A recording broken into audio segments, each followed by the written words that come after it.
Brandon. Brandon! Ow! What are you doing?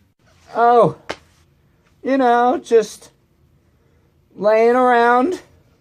Oh my god. You're hiding. I am not hiding. Yeah, you are. You're hiding. Like a wee baby. Oh, God. What do you want, Channing? You didn't put a review out last week. People are thinking you're dead. Oh, yeah, people. What people? You're gaining subscribers, mate. And you're in here lollygagging, not putting out your last Friday the 13th review. Man, I can't do it anymore, okay? I used to love Friday the 13th, but I'm just sick of it now. I can't, I won't. Do you realise what that makes you look like? Makes you look like a quitter. Man, screw you. I'm not a quitter. Exactly. Go out there and show 'em that you're not a quitter. Why are you being so friendly? Because, son, I'm the one that had you do this all again. So if you make me look bad, I'll kill you. Okay. I swear to God, I'll chop you up into bangers and mash. Jesus, man. Wait, I thought bangers and mash was like an English thing. You're Irish. Bangers and mash! Alright, Jesus, I'll do the review. Yeah, that's what I thought. Alright. I guess there's really no point in procrastinating anymore, so let's just get this over with. The company actually wanted this one to be Freddy vs. Jason. They were all ready for it and everyone was excited, but they were told no. So they didn't know what they were gonna do, so they decided to make it Carrie vs. Jason. I mean, not really. It's just a girl with telekinetic powers, but that was like what they went into the script writing. They were like, okay, well, if we can't use this horror character, we'll rip off this horror character. Because we already told you we ripped off Halloween, so we have no morals. This was also the very first appearance from the man, the myth, the legend, Kane Hodder. And just like the audience, everyone from the cast, the crew, to everyone involved in the movie thought that Kane Hodder was perfect. I realize this is getting redundant to me saying this, but once again, the MPAA decided to show their terrible little head and just destroy this movie. The man in charge of the effects was livid because they made him cut down on some of the things that he was really proud of that he made. Such as the sleeping bag scene that everybody loves so much where Jason smacks the woman in the sleeping bag against the tree. They made him cut that down drastically. In the movie, we see him smack it one time and then that's it. But apparently he did it several times and threw it down. Okay. Here we go. If you watched my reviews on all these Friday the 13th movies, you'll know I hated this one. It was one of the first ones that I actually picked apart because I hated it so much. I guess after watching this documentary though, I can't put too much blame on the filmmakers for how much time was spent on the boat as opposed to how much time they spent in Manhattan, which is the biggest complaint that a lot of people have. Because apparently most of their ambitious scenes they had to cut because they just simply didn't have the budget that they thought they were going to have.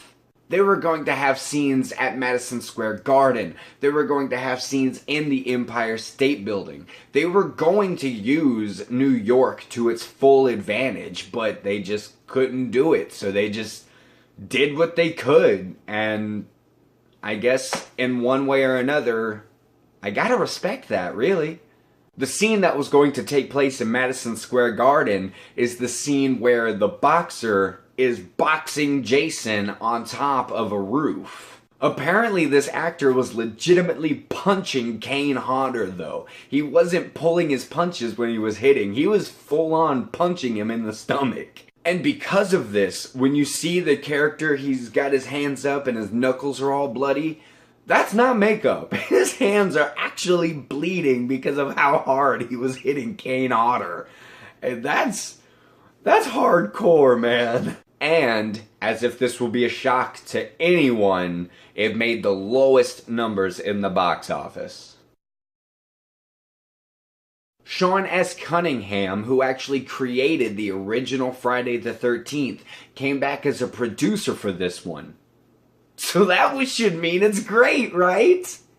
This was a transitional movie for the franchise. It went from Paramount Pictures and moved to New Line. But one thing that made it difficult is that Paramount still had the title Friday the 13th. But New Line had the character of Jason Voorhees. That's why you don't see the name Friday the 13th on either this movie or the next. One problem a lot of people have with this movie, myself included, is that the fact that Jason has a sister is just kind of thrown at you and you're told to run with it.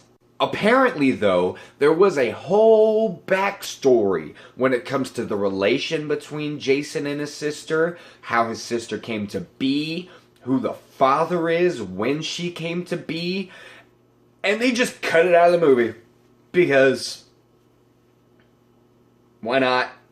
Apparently on the set of this movie, no one was taking themselves seriously, which I don't find hard to believe when it comes to a Friday the 13th movie, but they didn't take themselves seriously at all. One line that I made sure to make fun of in my review is when Creighton Duke is asked, "What do you think of when you hear the name Jason Voorhees?" And he says, "I think of a little girl in a pink dress, sticking a hot dog through a donut."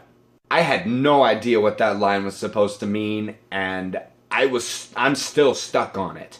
But apparently, the only reason the actor said that was to try to make everyone laugh.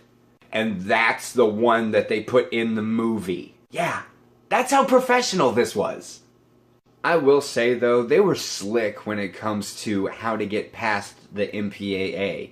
They went into this movie planning on releasing an unrated cut. So the version that they sent to the MPAA was the one that they wanted rated, and it didn't have as much gory stuff in it. And they kept all the other stuff for the unrated edition. And really, that's pretty clever. I gotta give them that.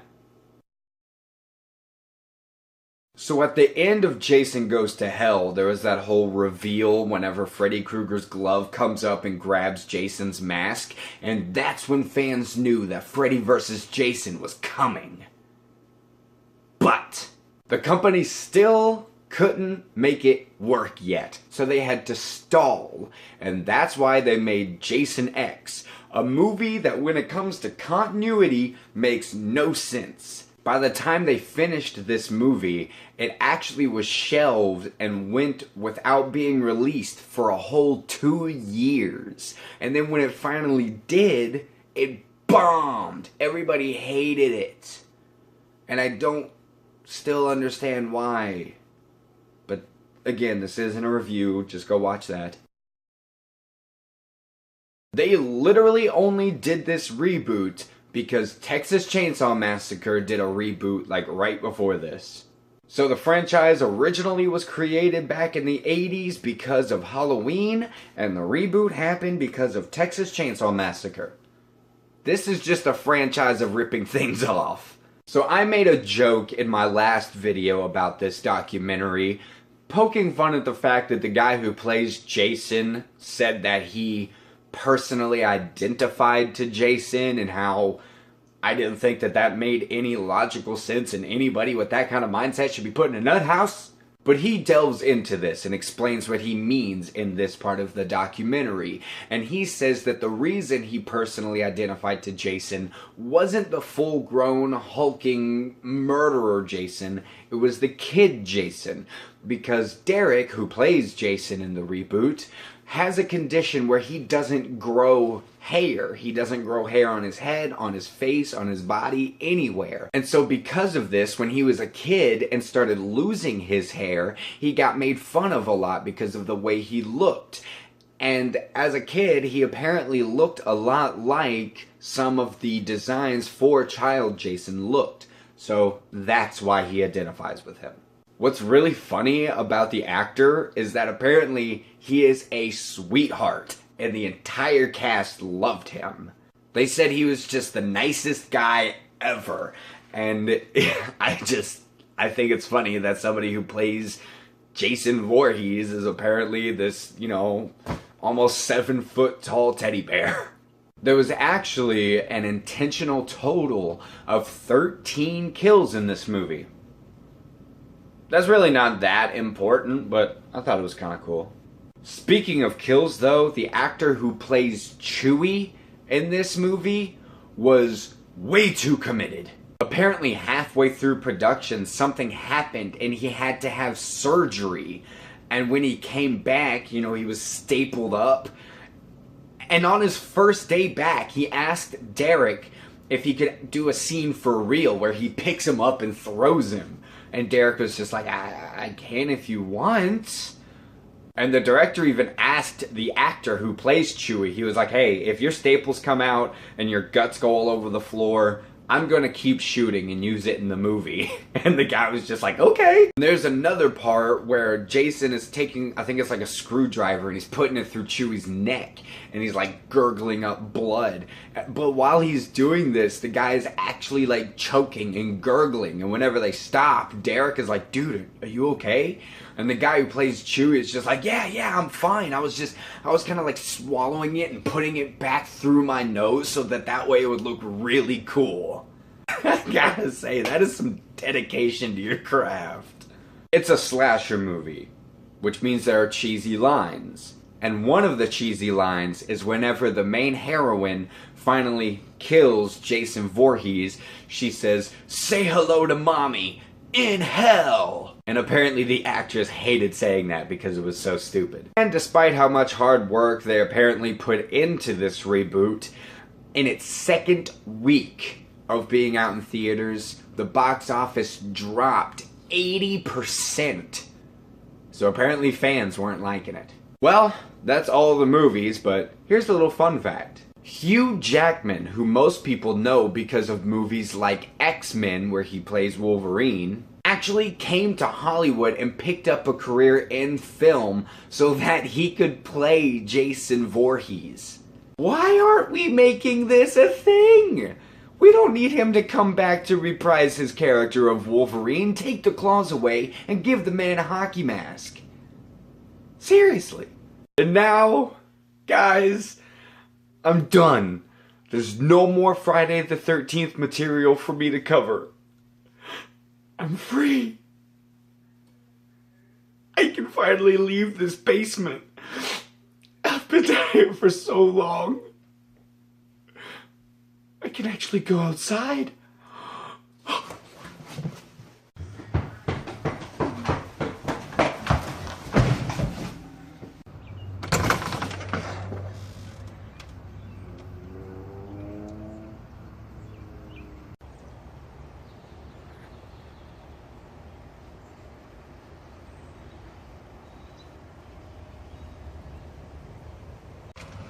So this is what I've been missing. It's hot out here. Well, thank you for watching. Like, subscribe, whatever. I'm gonna go watch a movie, I guess.